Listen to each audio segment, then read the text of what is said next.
In Empire of Sin, you can play as one of 14 different bosses, and it's a great mix of factual and fictional bosses, each with their own bonuses and special abilities. And today, we're going to play as one Mr. Dean O'Banion. Okay, so tell me a little bit about Dean. What's his background? What kind of person is he? Well, he grew up in Chicago, actually, in an area known as Little Hell. And in spite of that, or possibly because of it, Dean had strong ties to the church, which influenced many of the decisions he made, but clearly not all of them. Dean actually owned a flower shop, and from there, he ran his rackets.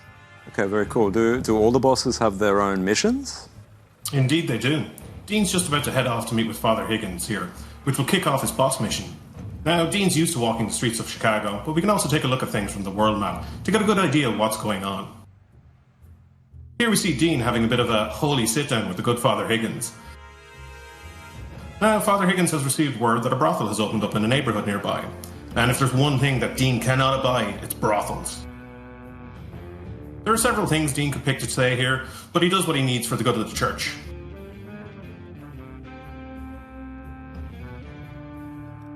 Ah, you're a good lad, Dean.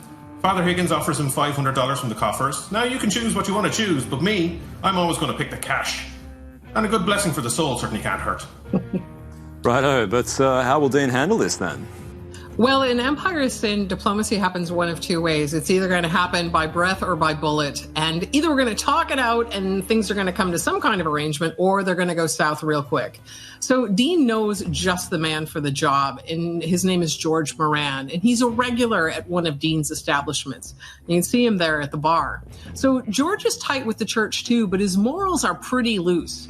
And here he's telling Dean that some guy is in from New York who he thinks has a pretty serious attitude problem. And George wants Dean to keep an eye on him, but Dean already knows a bit more. Now, the story ends up taking some surprising turns and getting pretty deep, but for now, Dean just wants to get the good father's deed done. Okay, but it doesn't really sound like a one-man job. Is he going to get any help? Oh, that's what I'm thinking too.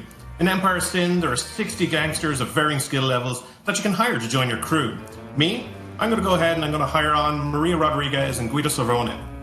Now, I fought with these guys before, and they're fantastic.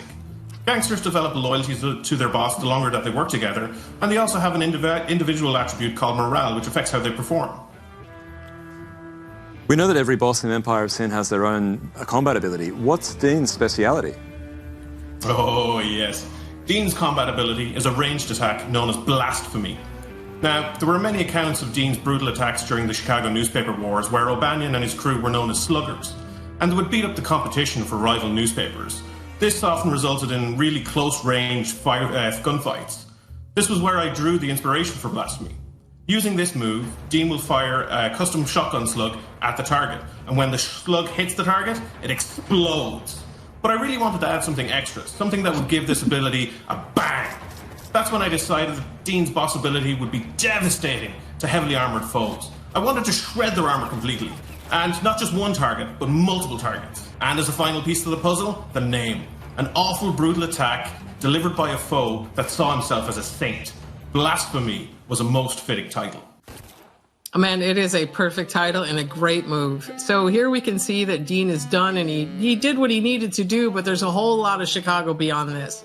Dean's going to settle things here with Father Higgins, but like I said, it isn't over by a long shot, and it's going to take some surprising turns. In all of these stories, they're nothing compared to the stories that the player will tell on their way to the top of Chicago. That is mission complete.